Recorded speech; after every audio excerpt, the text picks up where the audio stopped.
We all know the tragic love story between Anakin Skywalker and Padme Amidala, and the fate that was bestowed upon them.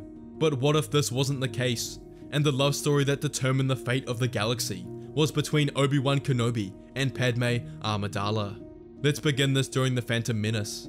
Padme was mesmerized by the young Jedi Padawan who saved her from the Trade Federation, and during their time together, she develops feelings for Obi-Wan. While she was being brought up as a future queen of Naboo, she never had time for boys or meeting new people around her age, but she was infatuated with Obi-Wan, who became her first love. However, during this mission, Padme meets Anakin Skywalker, and the young slave boy falls in love with the young queen. However, at this time, the feelings were not reciprocated. The rest of the events of the Phantom Menace carry out normally. Maul kills Qui-Gon, and Obi-Wan avenges his death and is allowed to train Anakin. 4 years later, when Padme turns 18, her terms as Queen of Naboo are over, and she's asked by the next queen to become senator, and she agrees. She moves to Coruscant and is excited at the prospect of meeting Obi-Wan again. They would meet one day in the Chancellor's office, where Palpatine would be discussing a political topic with some senators and Jedi present. She went up to Obi-Wan and greeted him after all these years. She was happy to see him, and Obi-Wan felt the same. Padme was different to how she was in the Phantom Menace. She was a fully grown adult and a senator, and Kenobi respected her even more. After the meeting finished, they walked out together, and Padme invites her and Anakin over to her house one evening for a catch-up, but also an extended thank you for what they did for her all those years ago. In his mind, Obi-Wan knows he should probably deny her request, but something in his mind isn't sitting right, and he decides to accept the invitation. A couple of days later, Obi-Wan and Anakin arrive at Padme's apartment. Anakin, now a 14-year-old boy, still head over heels for Padme, and his love for her had only grown. The three enjoyed some food together, laughs, and good conversation. Anakin has dreamed about Padme for the last 4 years, and meeting her here and now was a dream come true. But something also changed inside Obi-Wan. He couldn't help but notice Padme's elegance and beauty, but she was also strong, determined, and a genuine good person. Anakin has to leave, much to his discontent, as he has a class that evening, but Obi-Wan and Padme stay together. It's now when Padme reveals to Obi-Wan that she's developed feelings for him, and seeing him after all these years has only reignited the spark inside of her. She asks Kenobi whether he feels the same, who thinks in his mind. He feels attracted to Padme, but due to the Jedi Code, can't act on this. However, he thinks back to Qui-Gon's teachings when he was still a Padawan. Qui-Gon wasn't against attachments, and sometimes even pushed for them. However, if one was to have an attachment, they must learn to control the emotions around them, and not leave them vulnerable to fear and jealousy. Obi-Wan knows he can learn to do this, and replies to Padme, telling her he feels the same. Over the coming weeks, they meet in secrecy, and their relationship develops even further. Whenever Padme requires advice from the Jedi, or a second opinion, she seeks out Obi-Wan, who on the outside is a close friend due to their history. However, young Anakin Skywalker has noticed the changing dynamic between Obi-Wan and Padme. One day, Anakin follows Obi-Wan and finds him and Padme kissing, but manages to keep himself hidden. This hurts Anakin to his core, seeing the woman he loves with another man, especially his master, which cuts deep to his soul. A gap between him and Obi-Wan begins to form, and he becomes distant with his training. His discontent with the Jedi heightens, and he doesn't listen to his master. Obi-Wan can tell something has switched inside Anakin, and he asks him, but Anakin doesn't say anything. His love for Padme was too strong, close to what he feels for his mother, and can't live with the fact that someone else is with her. Obi-Wan asks the Jedi Council for advice behind what the sudden switch in attitude could be, but they simply tell him he'll come around, that it's normal changes a teenager goes through. But Obi-Wan senses something deeper. He sits with Anakin in the meditation chamber and tells him they're not going to leave before Anakin discusses what's upset him recently. Anakin was planning on being stubborn, but after 12 hours of meditation, he'd had enough, and it wasn't looking as if Obi-Wan would stop anytime soon. He tells his master he saw him and Padme together, and tells Obi-Wan he isn't upset because he's broken the Jedi Code, but rather that he has his own feelings for Padme ever since the day he met her. But he asks Obi-Wan why he's broken the Jedi code of no attachments, since he's usually very upholden to the Order's rules. Obi-Wan knows he's broken the Jedi's philosophy of no attachments, but tells Anakin the Jedi are not perfect, and this was the reason Qui-Gon didn't get along with the Jedi Council. His ideologies and theories of the Force differed from the conventional Jedi beliefs. He tells Anakin Qui-Gon didn't believe in the philosophy of no attachments, as he believed the Jedi's theory about them was flawed. Yes, attachments can come with negative emotions, jealousy, pain, fear, but it's a Jedi's job to deal with and understand these emotions. Obi-Wan tells him how he fell in love with Padme, and ever since, he's been working on dealing with and mastering the emotions that come with it. He follows by telling him that this is what his master would want, and strives to carry out his philosophy of the Force and how the Jedi truly should be. He asks Anakin whether he thinks his own attachments are bad, specifically his attachment to his mother. Obi-Wan knows he thinks about her every day and asks him if the love he feels for her can really be a bad thing. Obi-Wan doesn't believe it, and Anakin realizes this aspect of the Jedi code is flawed. They make a deal to strive in the philosophy of their old master Qui-Gon and live through the will of the Force rather than the Jedi code, but tells Anakin there's nothing he can do about his feelings for Padme. He loves her himself with all his heart, and she feels the same way. He'll do anything for her and hopes Anakin can come to live with that fact. Anakin nods his head, and after the conversation, the two have become closer than ever. They see each other as brothers, and Anakin slowly becomes okay with the fact that Obi-Wan and Padme are together, and Anakin's thoughts towards her shift towards more of a sister figure. In this story, because Anakin's bond to Obi-Wan is so strong, he's no longer susceptible to Palpatine's influence, who realizes the boy is now out of his grasp. Obi-Wan decides to move in with Padme, but Anakin had to remain at the temple since he was still a Padawan. In the following years, Obi-Wan and Anakin continue their training together, seeking out old Jedi knowledge and exploring this aspect of the Force together. They visit Anakin's mother every now and then, and after extensive training, Anakin has mastered the emotions that accompany his attachments. He strives to maintain harmony and balance within himself. He did this through mindfulness and meditation, training with discipline to live in the present and focus on what's right in front of you. He conquered his emotions. He has control over them, not the other way around. And because of this, isn't open to the fear, anger, and jealousy that he was in the original timeline. However, in the background, the Separatist movement has been blooming, and we're now at the events of Attack of the Clones. In the Senate, Padme was strongly opposing the Military Creation Act, and thus put herself at a target of assassination. Obi-Wan and Anakin were assigned to be her bodyguards and protect the woman they both held dear. However, during their mission to protect her, Anakin begins having dreams of his mother being killed. Because he and Obi-Wan allow attachments in this timeline, Anakin doesn't waste any time, and they all go to Tatooine to check up on his mother, but they find out she's only just been kidnapped by the Tusken Raiders, and Klieg Lars is planning the expedition to find her. Anakin goes alone and leaves Padme with Obi-Wan, and finds his mother, unharmed, in a Tusken Raider camp. He sneaks into the village and extracts her without anyone knowing, and leaves without harming any of the Tuskens. They are all back together at the Lars farm and spend the night together, having dinner and discussing stories. The next morning, they have to leave and track down a lead on Padme's assassination. Together they go to Kamino to track down Jango Fett, but end up finding the clone army. Fett escapes, and they track him back to Geonosis, and similar events to the Attack of the Clones is carried out. The Clone War begins, and Anakin is finally knighted to become a Jedi Knight.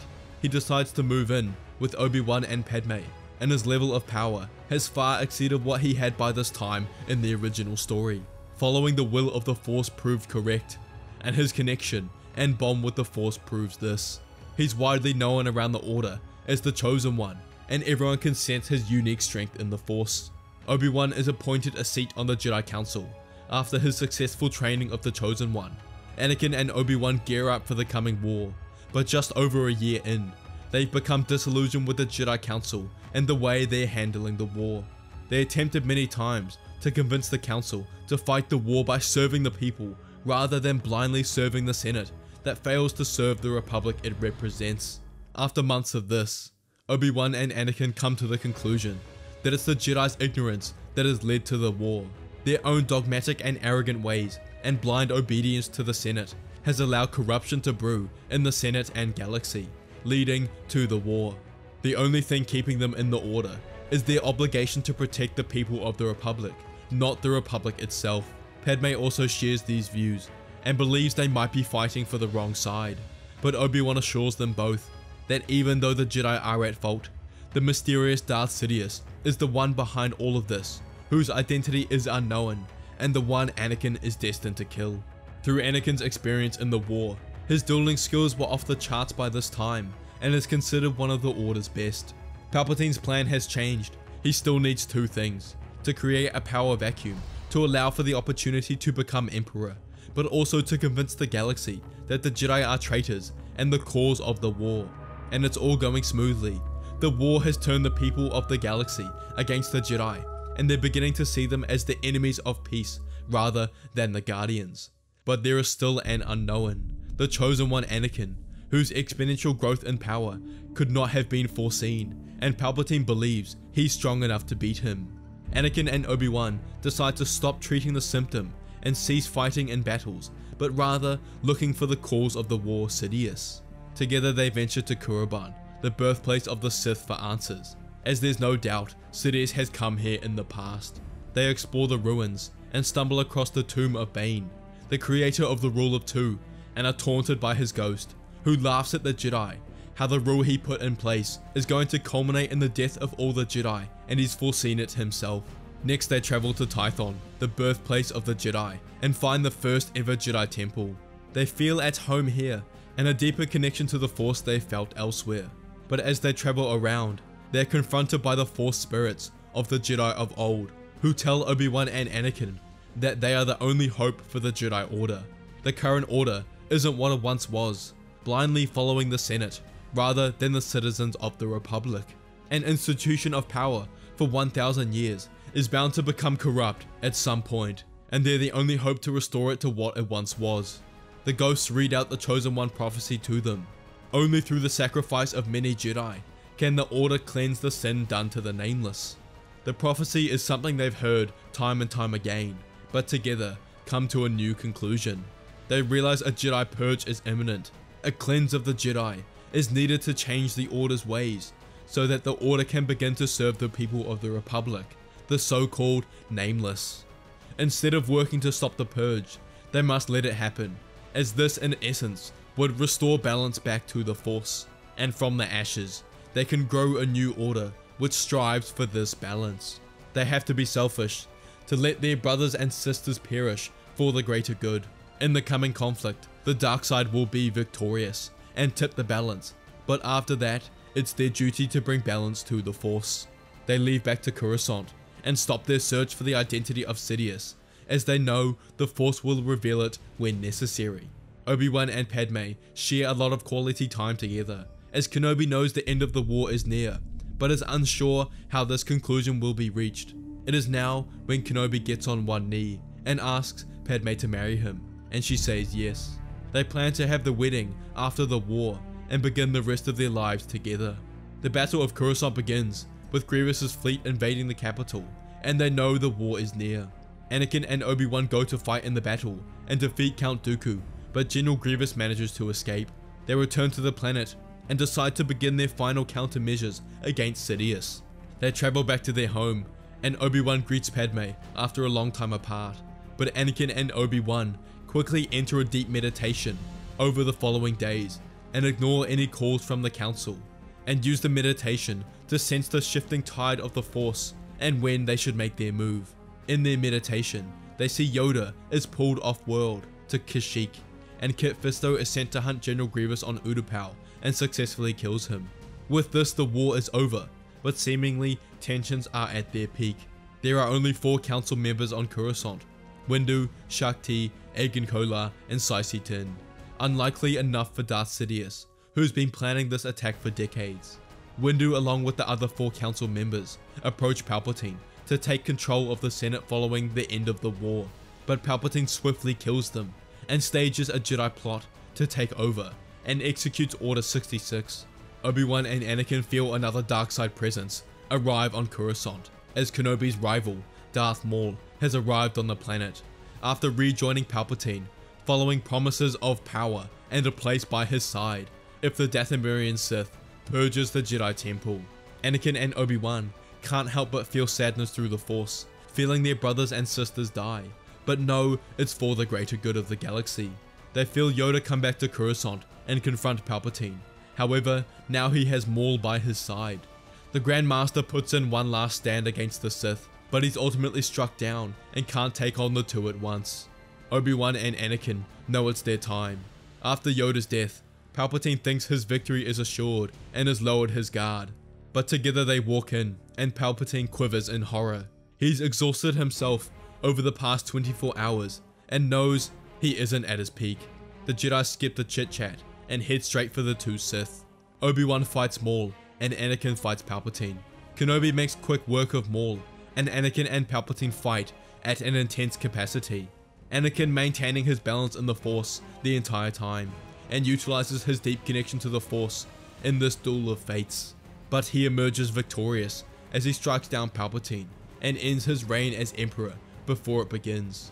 After Palpatine's death, they meet with Bail Organa, Padme, and Mon Mothma and tell them what has transpired, who work with the Senate to reveal the truth about Palpatine and together take control in this transitory period. The purge is over and the Jedi's numbers have diminished to less than 100.